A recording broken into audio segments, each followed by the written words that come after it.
You know that thing you do?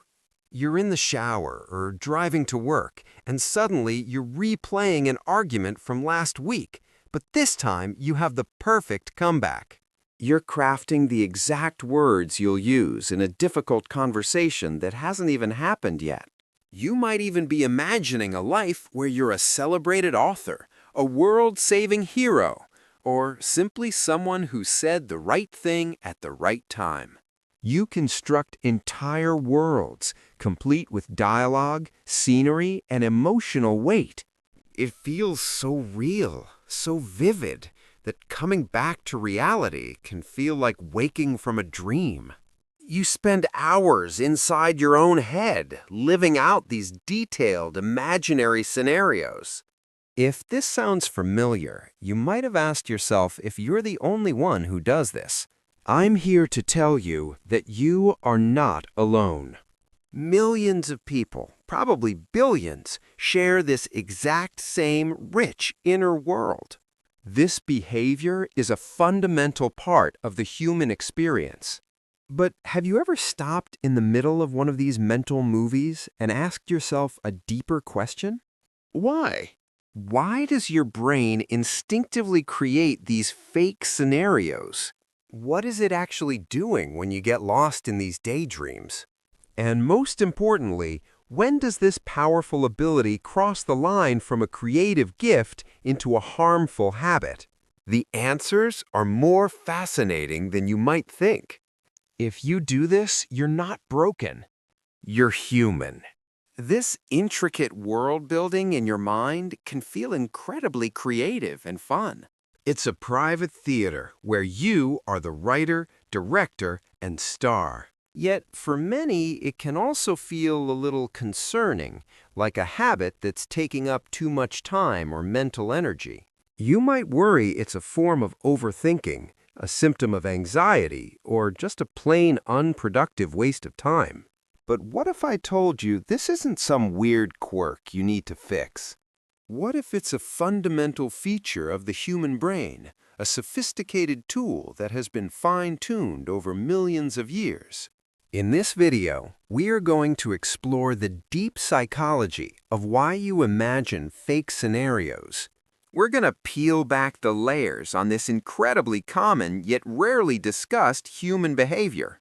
I'm going to show you exactly what's happening inside your mind. First, we'll uncover the surprising evolutionary reason why your brain is built to be a scenario simulator. Then, we'll dive into the neuroscience and discover the specific part of your brain that acts as a creative engine, running these programs in the background. After that, we'll connect this habit to the deep psychological needs it's trying to fulfill for you. And crucially, I'll give you a clear framework to understand the critical difference between a healthy, immersive habit and a dangerous, maladaptive one. By the end of this video, you won't just feel validated, you'll feel empowered with a new understanding of your own mind. So, let's start with the first big piece of the puzzle, the evolutionary advantage. And that brings us to the first big reason you do this. Your brain is a simulator. For our ancient ancestors, the world was an incredibly dangerous place, filled with immediate threats and complex social dynamics. The ability to mentally rehearse a future event was a massive survival advantage. Think about it from their perspective. Before confronting a rival for resources, an early human could run dozens of simulations in their head. They could play out different approaches, anticipate potential reactions, and strategize the best course of action without any physical risk. This mental practice session allowed them to prepare for a wide range of possibilities. It was the original form of strategic planning. They could imagine the path of a woolly mammoth to plan a successful hunt. They could foresee a conflict within the tribe and prepare a way to de-escalate it. This wasn't just idle daydreaming. It was a life-or-death cognitive tool. Your brain has inherited this exact same hardware. Today, you're probably not planning how to take down a saber-toothed tiger. But you are using that same mental simulator for modern challenges. When you're rehearsing what you'll say in a job interview, you're running a simulation. You're trying to optimize for a successful outcome. When you imagine every possible way a first date could go, from awkward silence to a perfect connection, you're preparing for social variables. When you stand in front of a mirror and practice a presentation, imagining the audience's questions, you're using the same mental flight simulator that helped your ancestors navigate their world.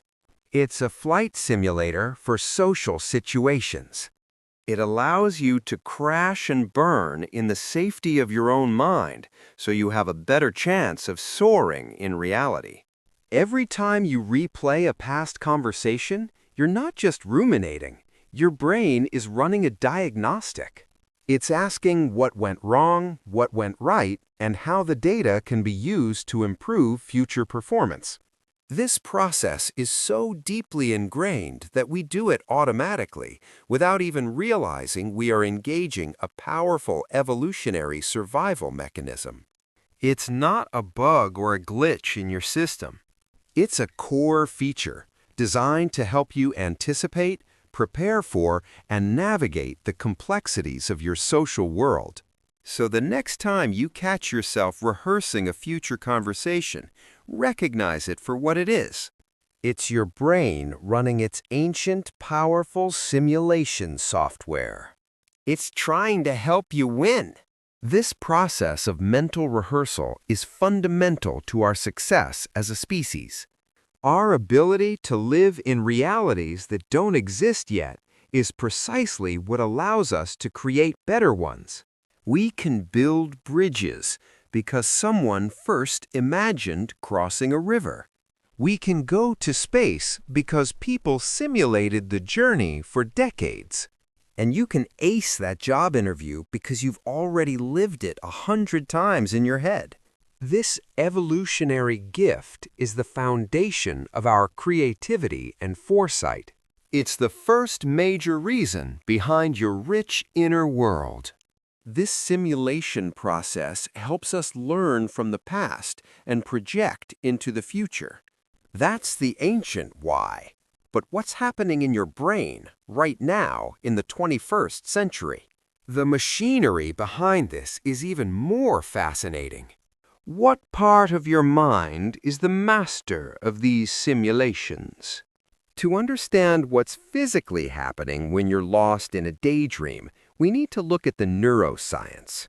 Neuroscientists have discovered a specific network in the brain that is responsible for this exact activity. It's called the default mode network, or DMN. The name itself gives us a huge clue about its function. It's the default setting for your brain. It's the mode your brain switches into when you aren't focused on a specific external task. Think about when you daydream most often.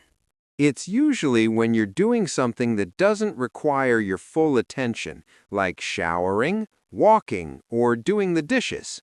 In these moments, your brain's task-focused networks quiet down and the DMN comes online. It immediately begins its work, and its job is to think about you. The default mode network is fundamentally involved in self-reflection, remembering your past, and, most importantly for our discussion, imagining your future. It's the part of your brain that weaves together your memories, your hopes, and your fears into coherent narratives. When you are lost in thought, replaying a memory or crafting a future scenario, it's your DMN that is running the show. Here's a simple way to think about it. The default mode network is your brain's creative screensaver.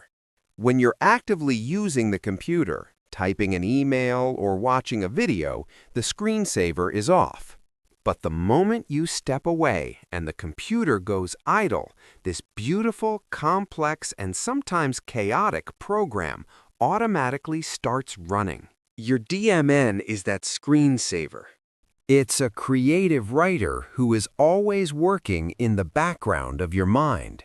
This network is constantly taking fragments of your life and trying to make sense of them. It connects a past failure to a future goal. It takes a snippet of a conversation and expands it into a full-blown drama.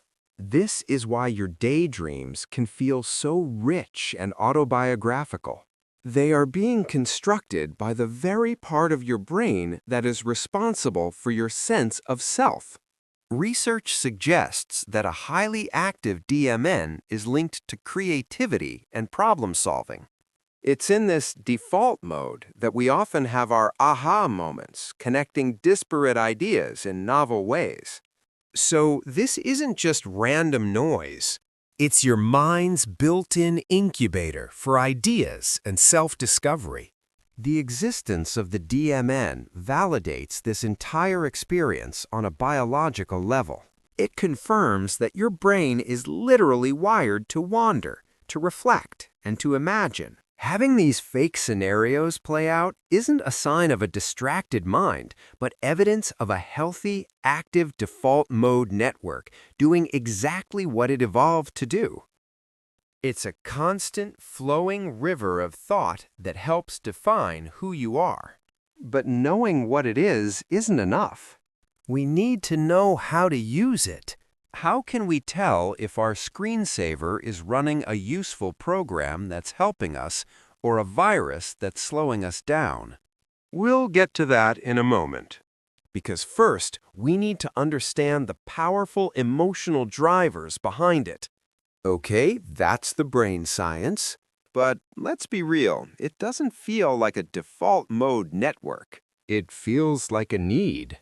It feels like an urge, a comfort, a release. But there's another layer to this.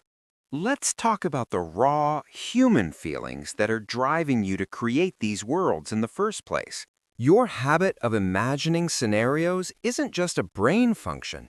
It's a powerful psychological tool that serves three fundamental human needs. The first, and perhaps most powerful, is the need for control. In a world that often feels chaotic and unpredictable, where you feel powerless against your boss, the economy, or just bad luck, your imagination is the one domain where you are the absolute ruler. It is your sovereign territory. In your mind, you can finally say the thing you were too scared to say in real life. You can rewind a mistake and correct it perfectly.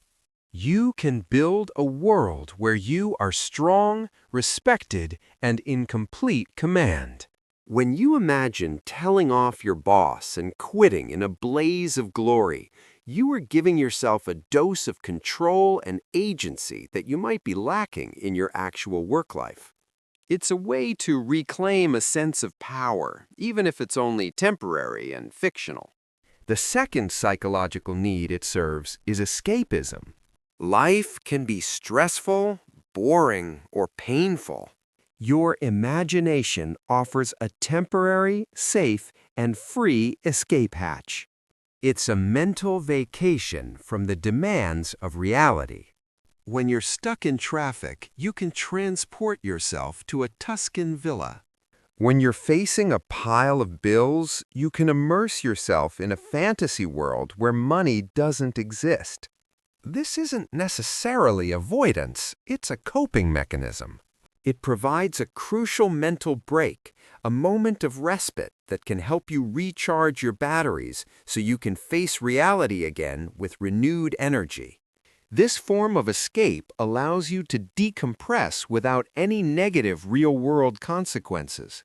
It's a sanctuary you can visit anytime. Finally, the third need is emotional regulation. Your imaginary scenarios are a laboratory for your feelings. You can use them to process complex emotions in a safe, contained environment. If you're angry, you can vent that anger in an imagined confrontation without damaging a real relationship. If you're feeling down, you can relive a cherished memory, conjuring up the joy and warmth associated with it. You can even use scenarios to generate positive feelings on demand, like imagining receiving praise for your work to boost your confidence before a big meeting. You are essentially using your thoughts to self-medicate your mood. This allows you to experience and manage emotions without being overwhelmed by them in the real world. Control, escapism, and emotional regulation. These aren't trivial wants, they are deep, core needs. Your imaginary worlds are a sophisticated strategy your psyche uses to meet them. Understanding this transforms the behavior from a guilty pleasure into a meaningful act of self-care. It's your mind trying to give you what you need. So far, this all sounds pretty good. It's an evolutionary tool. It's how our brains are wired, and it helps us meet our needs. But there's a question you've probably been asking this whole time. Can it go too far? The answer is yes. And this is where we need to draw a very clear line in the sand.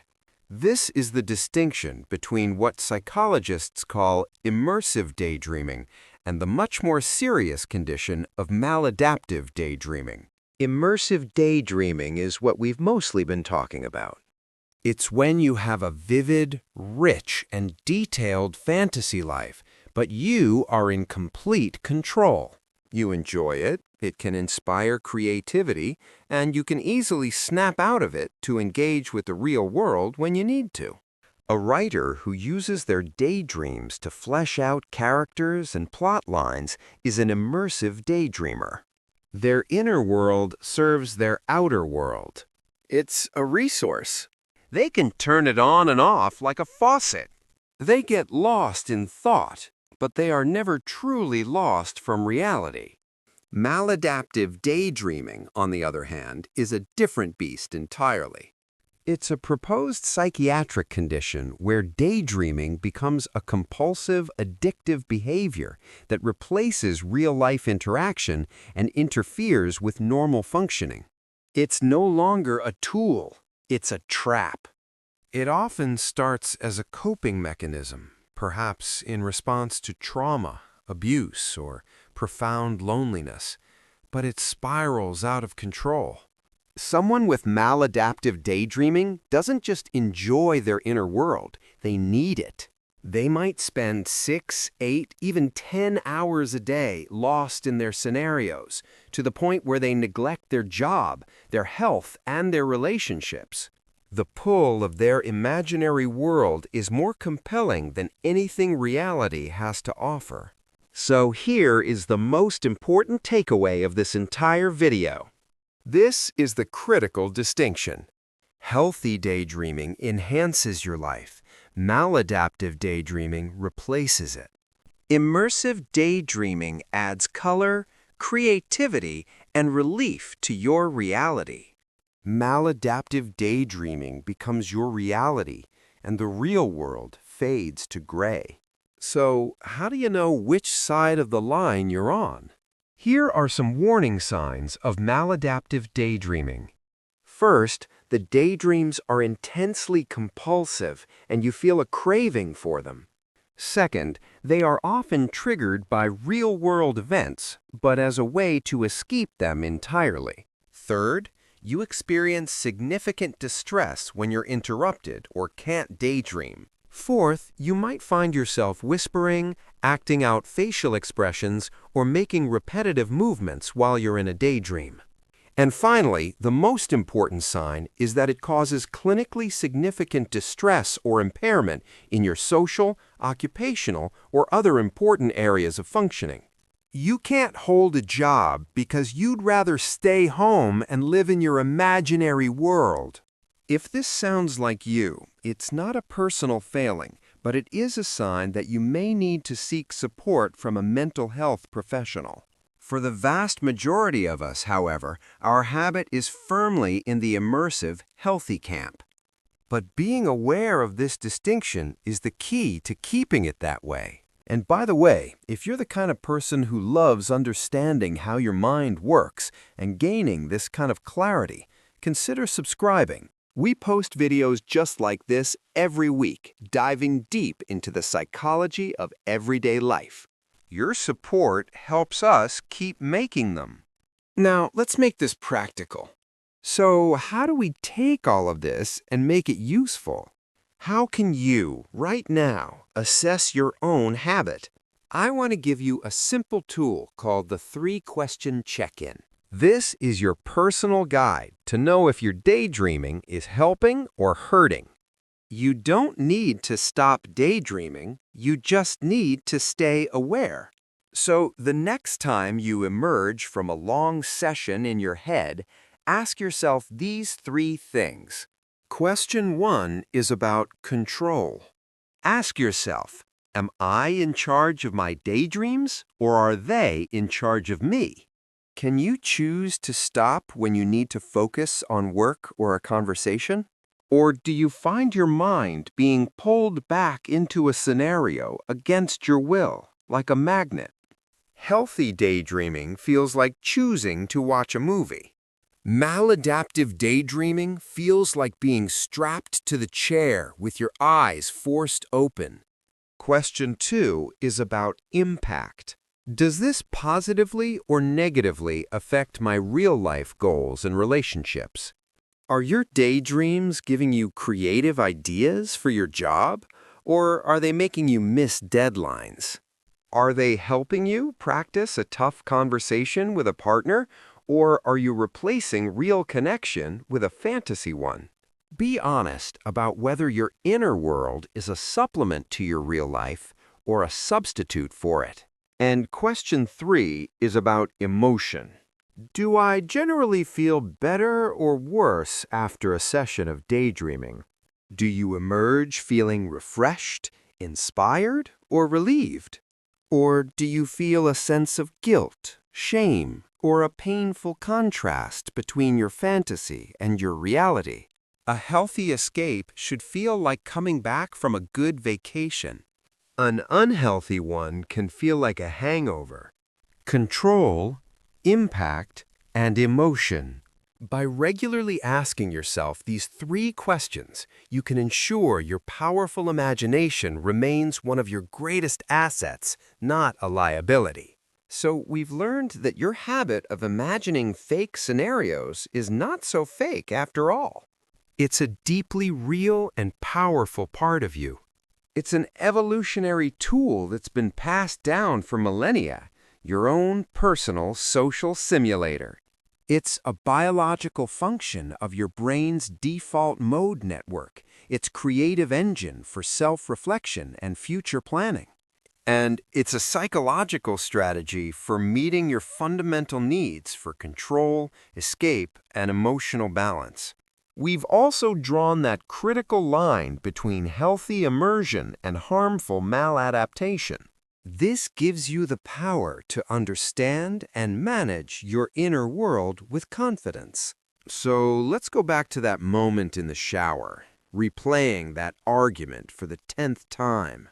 Now, instead of worrying that you're being weird or unproductive, you can see it for what it is.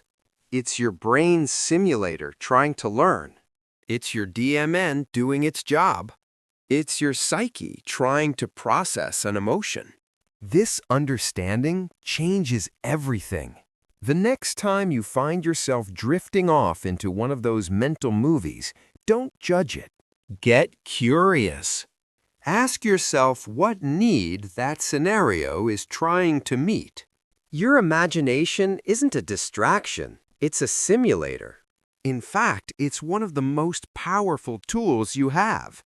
The key isn't to turn it off, but to learn how to use it well.